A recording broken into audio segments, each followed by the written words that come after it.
du gouvernement sur les affaires Aiden Jong et Ousmane Sonko. Il estime que l'État se sert de la justice pour régler des comptes politiques. La réunion nationale sur la formation du dialogue social vient de démarrer à Dakar. Cette rencontre de 3 jours a l'ambition de faciliter le renforcement de capacités des acteurs de l'éducation et de l'enseignement dans ce domaine. Voici pour les titres, tout de suite le développement.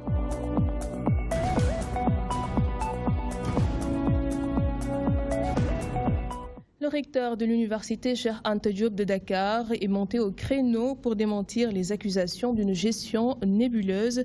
Dans sa dernière sortie, le coordonnateur du SAES faisait allusion à des salaires non payés des professeurs Amsatou Sow Sidibé et Malik Ndiaye. Ibrahim Choub, preuve à l'appui, éclaire la lanterne de l'opinion. Il n'exclut pas de porter cette affaire devant les juridictions compétentes. Plus de précisions avec Mansour Sow.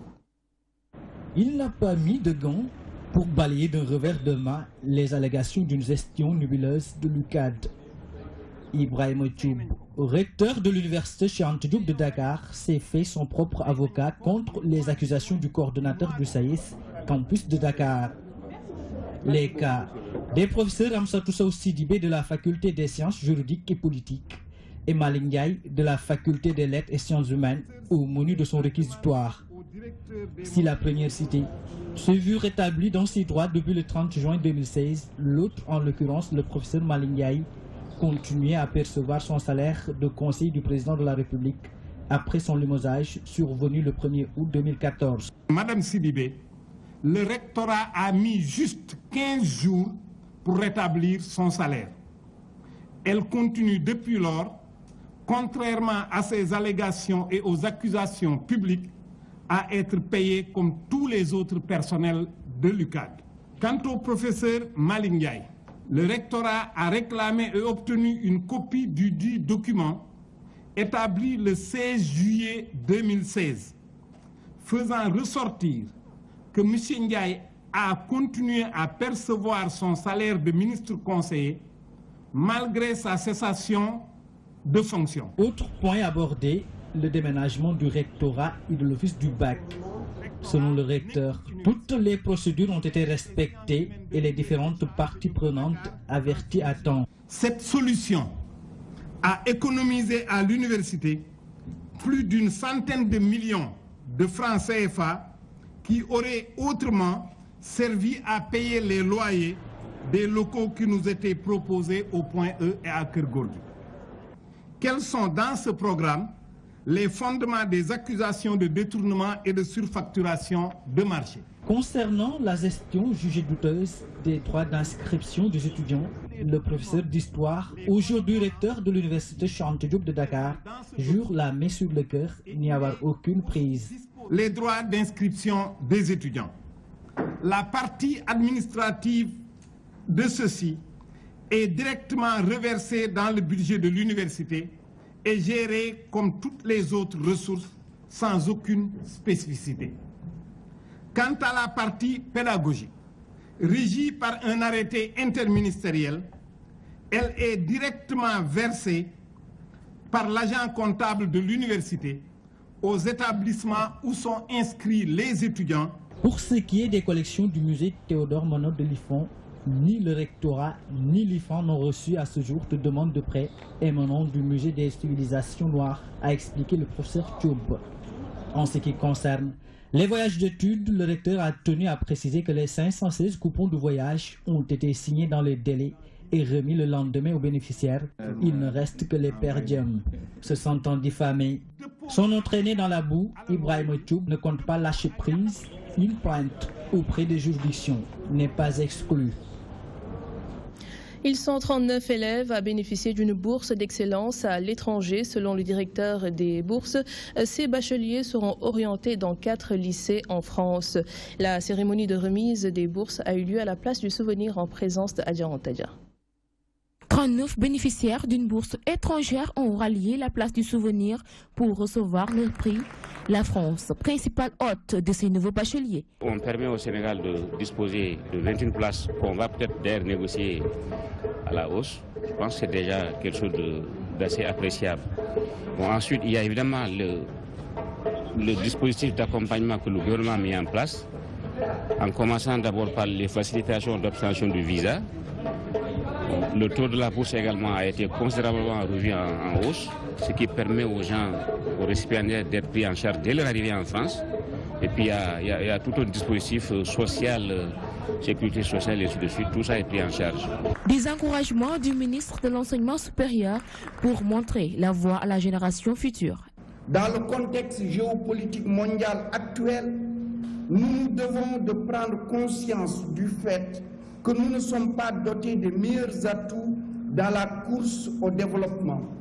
Toutefois, grâce à ce qui nous définit, à savoir nos valeurs, nos ressources humaines, notre motivation, notre état d'esprit et la jeunesse de notre population, je suis convaincu que nous avons toutes les capacités pour participer à la compétition et gagner cette course de fond. C'est un grand plaisir d'avoir reçu une bourse d'excellence de l'État du Sénégal. Une fois à l'étranger, nous devons représenter toute une nation, tout un établissement. J'y représenterai dignement mon établissement, le lycée Thierno Seydou Nourou Tall, qui m'a tout donné depuis la classe de 6e, et également mon pays, le Sénégal, qui m'a vraiment offert cette chance de poursuivre mes études dans cette école-là. C'est une fierté. C'est aussi une source de motivation à redoubler d'efforts, à persévérer et aussi à passer. On est aussi content, satisfait du gouvernement, juste à savoir qu'il pense à ses élèves. 39 candidats ont été retenus par commission. Les titulaires du baccalauréat étranger sont au nombre de 7, ceux de la série littéraire 4 contre 28 titulaires d'un bac S, dont 24 de la série S1 et 4 de la série S2. Éducation toujours à l'image des lycées d'excellence Maria Bamba et Prytanée militaire. L'État du Sénégal vient de créer un nouveau lycée d'excellence scientifique à Diourbel. Le concours d'entrée sera ouvert à partir de ce lundi, mais pour être éligible, il faut avoir une moyenne générale de 14 en classe de 3e et 4e secondaire, mais également avoir réussi le BFM avec une moyenne de 15. Dans les disciplines scientifiques, ce lycée a pour vocation de former des jeunes scientifiques. Ababacar Sadir Top. Pour revaloriser l'enseignement scientifique au Sénégal, le président de la République a créé un lycée d'excellence scientifique à Diourbel, accessible par voie de concours. Les dépôts de dossiers vont débuter du lundi 29 août à 8 h au lundi 26 septembre à 17 h. Pour la promotion de l'excellence et dans la perspective de faire de ce lycée un modèle à l'image des meilleurs établissements du monde, l'État du Sénégal a pris l'option de lui créer des conditions particulières de fonctionnement. Parmi celles-ci, nous notons l'admission par voie de concours. Il s'agit pour le ministère de l'Éducation nationale de choisir les meilleurs élèves de 3e de notre système éducatif pour en faire de bons scientifiques et de bons techniciens. Ainsi, des dispositions sont déjà prises pour l'organisation de ce concours qui aura lieu les jeudis 6 et vendredi 7 octobre 2016 au lycée John Kennedy de Dakar. Pour être candidat au concours, les élèves de 3e doivent remplir les conditions suivantes. Ne pas avoir doublé une classe du cycle moyen. Avoir obtenu en classe de 4e et de 3e une moyenne annuelle au moins égale à 15 sur 20 dans chaque discipline scientifique. Avoir obtenu en classe de 4e et de 3e une moyenne générale annuelle au moins égale à 14 sur 20. Le concours portera pour les épreuves de français une dissertation et un texte suivi de questions. Pour les épreuves de mathématiques, 2 épreuves d'une durée de 2 heures et d'1 heure de temps. Pour les sciences de la vie et de la terre, une épreuve unique de 2 heures et enfin une épreuve de sciences physiques. Cérémonie de clôture de la 2e édition de la phase 4 du programme de formation professionnelle et technique pour les pays africains. 24 récipiendaires de 10 pays africains ont reçu leur diplôme après avoir suivi une formation de 5 semaines en maintenance mécanique et contrôle électronique. Ce programme entre dans le cadre du programme de formation des pays tiers de la JICA. Ndeye Fatim Lo. Ce sont 24 formateurs venant de 10 pays d'Afrique qui ont reçu leur diplôme. Durant plus d'un mois, leurs capacités et connaissances ont été renforcées à travers des modules de formation et des séances de pratique dans des entreprises. Cela va nous permettre au moins, la manière dont de faire va être améliorée. Et aussi le plus, c'est-à-dire surtout au niveau des matériels didactiques qu'on a eu à confectionner ici. Ça nous permettra mieux d'expliquer aux élèves. Pour cette année, ce séminaire de formation a été axé sur la maintenance mécanique et le contrôle électronique automobile des secteurs productifs qui doivent être dotés de techniciens qualifiés. Les véhicules sont de plus en plus électroniques. Ceux qui réparent ces véhicules, ceux qui entretiennent ces véhicules n'ont pas toutes les compétences techniques pour le faire. Donc ce défi, c'est pour qu'on puisse avoir les compétences, non seulement au Sénégal, mais dans 9 autres pays de l'Afrique subsaharienne. Quelle est l'importance de cette formation, dirait-on? C'est d'abord parce que c'est un véhicule, ça coûte cher, c'est un investissement. Un investissement, on l'entretient, et c'est des défis donc de l'entretien. Mais au-delà, les conséquences subsidiaires, c'est quoi? La sécurité des biens, mais aussi la sécurité des personnes. Ce programme de formation a été initié depuis 1999. Plus de 334 formateurs ont pu bénéficier de ce programme. Ces 24 formateurs diplômés en exercice dans le secteur de la formation professionnelle et technique vont mettre au profit de leur pays respectif des connaissances théoriques et pratiques acquises au cours de ces 5 semaines. 26 août 1958, des porteurs de pancartes réclamaient devant le général de Gaulle l'indépendance immédiate et sans condition du Sénégal. 2 ans après, ils obtiennent gain de cause. Ce 26 août 2016 marque donc le 58e anniversaire de cette journée historique. Une journée aujourd'hui commémorée sous le signe des valeurs morales et politiques. El Haj Moussabey. Il y a 58 ans, les porteurs de pancartes réclamaient l'indépendance immédiate du Sénégal, lutte qui conduira 2 ans plus tard à l'accession de notre pays à la souveraineté internationale. Il y a eu des valeurs qui nous ont amenés à avoir ces comportements qui est même à la limite suicidaires. Parce qu'avec toutes les forces de sécurité et tout ça, nous avons recherché à savoir quelles étaient ces valeurs et ces motivations. C'est pour ça que nous avons dit cette réflexion-là, nous ne devons pas la garder pour nous, il faut que nous la partagions. Face aux multiples défis qui s'annoncent, ces anciens veulent transmettre le flambeau à la jeune génération. Des citoyens distingués pour leur engagement ont fièrement approuvé la cause et témoignent de leur disponibilité pour demeurer des sentinelles de la liberté. Ce que nous attendons de vous, c'est que partout dans ce pays et dans le monde, vous continuez à incarner, suivant vos sensibilités, vos convictions, ces valeurs qui doivent faire de ce pays un pays d'exception. Nous vous disons oui à vous qui avez dit non. Nous vous disons oui et nous acceptons l'héritage. Et en l'acceptant, nous le porterons au-delà de notre horizon politique afin que vive, prospère et jamais ne se meure l'esprit fécond et impérissable du 26 août 1958. Cet événement mérite d'être mieux connu des jeunes générations en l'inscrivant dans les programmes scolaires de nos lycées et collèges. Cet événement mérite d'être perpétué non seulement par des commémorations, mais par un engagement fort en faveur du respect des droits et des libertés. Au nombre de 10, ces compagnons des porteurs de pancartes honorés pour leur bravoure dans leurs domaines respectifs ont tous reçu des diplômes et des prix. Le président de l'association des porteurs de pancartes, Maître Mbaye Jacques Diop, absent du pays pour des raisons de santé, a adressé ses vives félicitations aux récipiendaires. 58 ans après, le Sénégal se souvient des porteurs de pancartes. Aujourd'hui, le discours de Valdiodio Ndiaye sonne encore frais chez les personnes du 3e âge. Ces dernières soutiennent que Valdiodio était beaucoup plus patriote que des ténors comme Léopold Sédar Senghor ou encore Mamadou Dia. L'on encourage les acteurs de l'éducation à davantage parler de l'homme à l'école. Fatou Bintou Diagne. Qui sont dans l'art où elle veut les atteindre, l'indépendance. Si commémorer l'indépendance du Sénégal est une nécessité, se souvenir des artisans de cette lutte reste un devoir. L'épisode des porteurs de pancartes semble être le déclic de l'accession du Sénégal à la souveraineté internationale. Ces personnes du 3e âge se souviennent. La place portée saluer la lutte de Gaulle, quoi.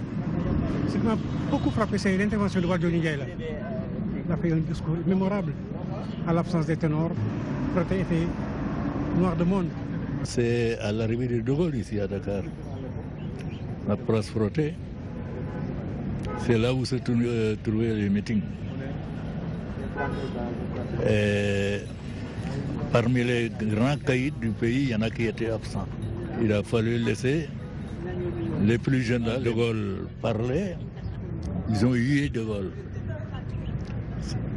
C'est en ce moment que De Gaulle s'était énervé, alors fâché, en disant aux jeunes là, les porteurs de pancartes, qui s'en aillent. Ce retraité pense que l'histoire des valeurs fils du pays, à l'image de Valdiodio Ndiaye, doit être revisitée et enseignée dans les écoles. Le fameux discours de Valdiodio Ndiaye devrait être enseigné dans les grandes écoles, même dans les écoles primaires et à l'université. Parce que c'était un discours qui avait un sens patriotique. Un sens très patriotique. Alors donc, c'est des choses qu'on doit apprendre à nos élèves pour que demain, qu'ils aient le sens du patriotisme dans notre pays. Voilà en fait l'histoire.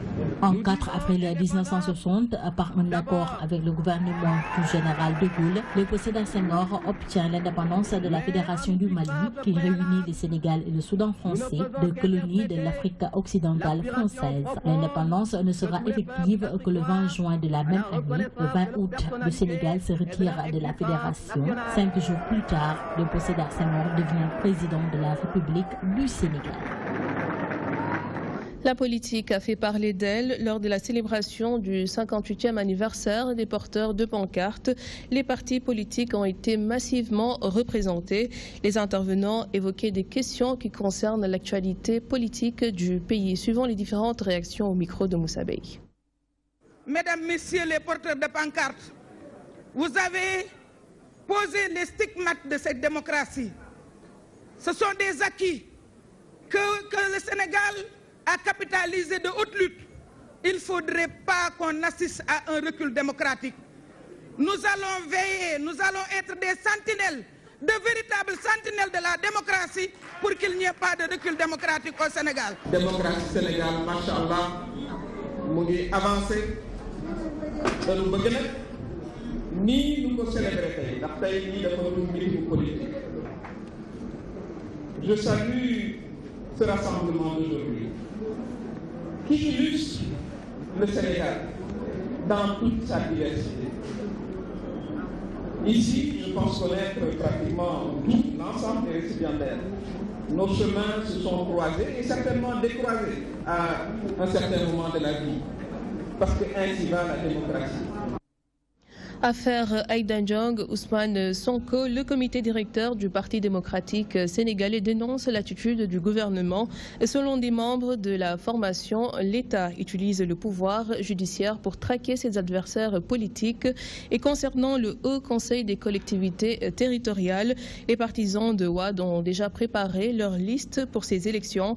À Dakar, ils ont coalisé avec Tahaou Dakar de Khalifa Sall pour ce scrutin. Maguetsi est le porte-parole du jour, le voici.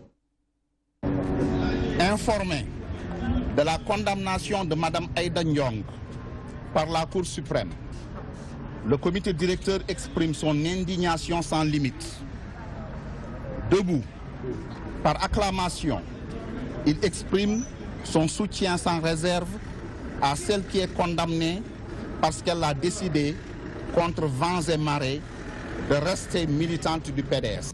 Toujours pour intimider et museler ses adversaires politiques, Macky Sall a amené hier en conseil de discipline M. Ousmane Sonko, président du parti PASTEF.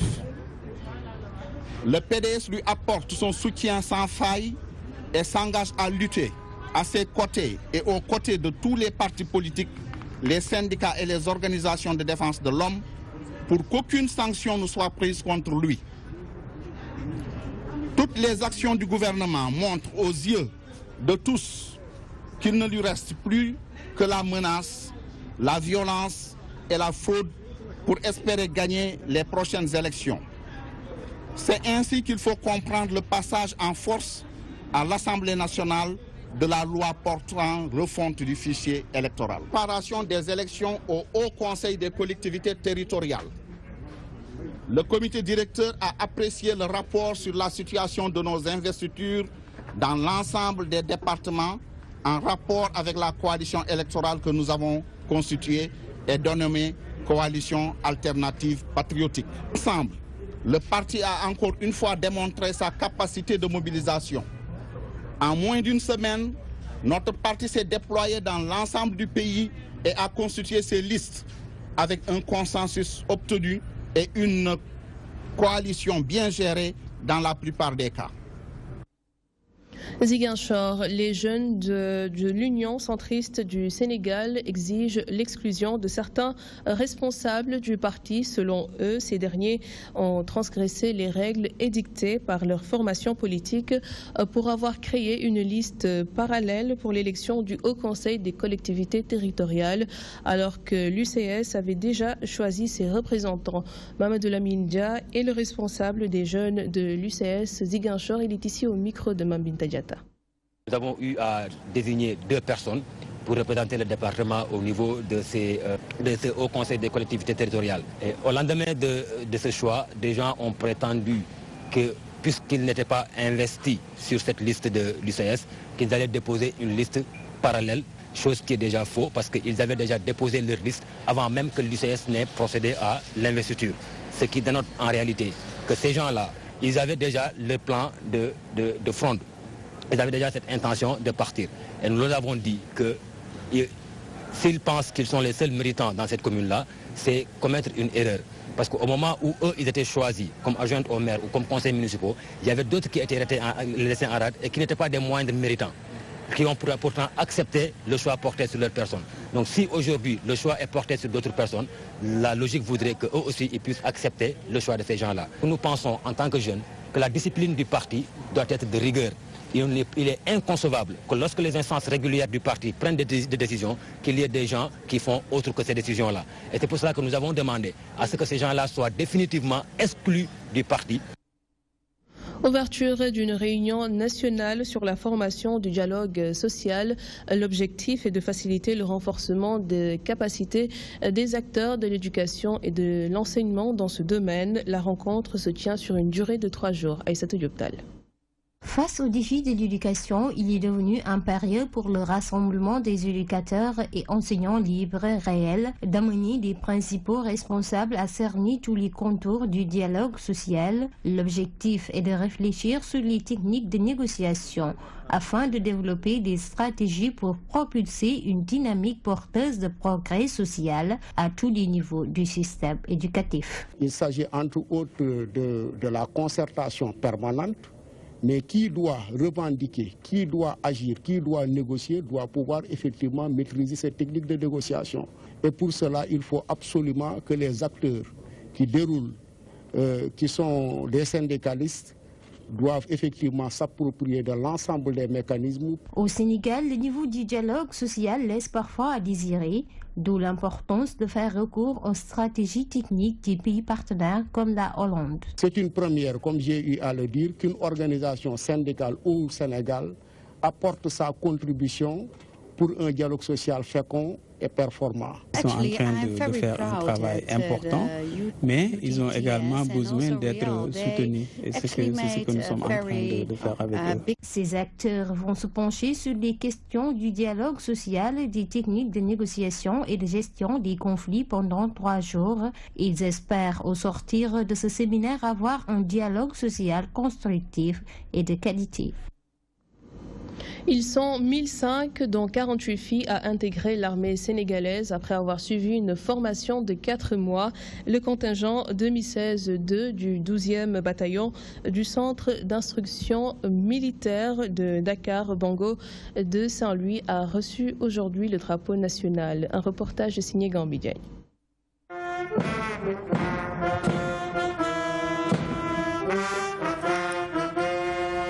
Il a fallu trimer très dur 4 mois durant pour avoir l'illustre honneur de se voir présenter le drapeau national. Le contingent 2016-2 du centre d'instruction militaire de Dakar Bango de Saint-Louis peut être fier. Le contingent est composé de 1020 éléments, donc 48 filles. Donc, il y a 48 filles qui sont actuellement formées. Chaque année, on en forme presque 200. Après, elles vont être éparpillées dans tous les corps de l'armée sénégalaise. Elles commencent à tirer leur épingle du jeu. Il y a des filles qui sont devenues maintenant des officiers. Donc petit à petit, elles vont s'insérer correctement dans le dispositif militaire. C'est parce qu'on prend toutes les mesures de sécurité, on prend les meilleures également pour les amener ici, on prend les mesures de sécurité, de sûreté, et chaque instant on briefe l'encadrement pour que le produit qu'on donne soit de qualité et qu'on diminue les soi-disant accidents. Les 957 garçons et les 48 filles qui viennent de subir leur première initiation au métier des armes témoignent de la dureté de la formation. La formation n'était pas du tout facile parce que durant les 4 mois de notre formation, on nous a beaucoup inculqué des savoirs qui permettent de nous différencier par rapport au monde civil. On nous a formés avec beaucoup de rigueur. Par exemple, le combat, les champs de tir, les bivouacs, tout cela. Le monde civil ne le savait pas. Moi aussi, je ne le savais pas. On nous a appris beaucoup de choses. Comment on prend une arme. La garde aussi. Aujourd'hui, toute la nation compte sur eux pour perpétuer la devise « On nous tue, on ne nous déshonore pas ». Les membres de l'Association des écrivains du Sénégal n'ont pas obtenu leur visa pour participer à un festival en Palestine, une situation qu'ils dénoncent. L'ambassadeur de la Palestine au Sénégal a tenu à éclairer la lanterne suite aux déclarations de l'ambassadeur israélien. Nous suivons les différentes réactions au micro d'Adiara Sissé. Donc quand on parle de visa, ça paraît une question banale. Quelque chose qui ne faut pas en discuter. On a le droit de refuser un visa, oui, on a le droit. Mais vous n'avez pas le droit de rester occupant d'un pays qui ne vous appartient pas. Échange d'idées avec nos frères palestiniens dans un cadre culturel. D'autant que les Palestiniens, dans leur générosité, avaient décidé de consacrer une journée à Léopold Sédar Senghor. Ils allaient même ériger un monument, l'ambassadeur est là, pour cette grande figure de notre pays, le Sénégal. Ce sont ces peuples qui témoignent de la tragédie palestinienne qui découle depuis 70 ans. C'est à eux de rendre compte. Ce n'est pas aux Palestiniens. Les Palestiniens sont victimes directes de cette colonisation. Voilà donc tout pour ce soir à 21h. Retrouvez en direct le débat de la rédaction avec Pierre-Édouard Faye et ses invités. Merci de nous avoir suivis.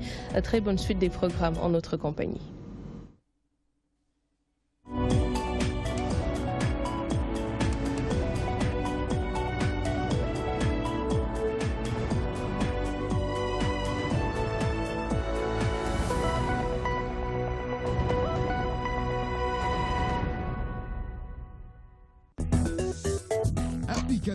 DTV. La magie de la télé vous suit partout dans le monde avec son nouveau service disponible sur les supports Windows, iOS, iPhone, Android et tablette. La DTV sous vos yeux partout à tout instant. Avec la DTV, vivez la magie de la télé.